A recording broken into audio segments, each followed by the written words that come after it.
United Urdu news में आप तमाम का खैर मकदम है।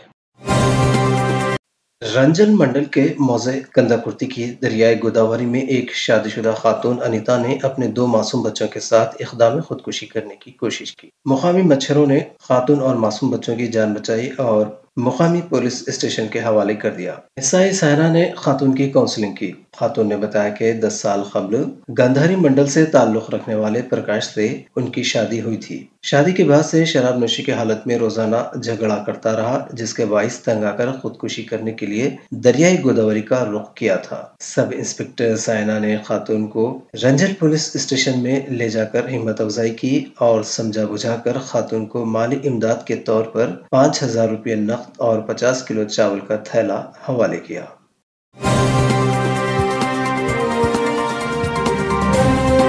हमारी हिम्मत अफजाई के लिए इस चैनल को सब्सक्राइब करिए, वीडियो को लाइक करिए और शेयर करिए।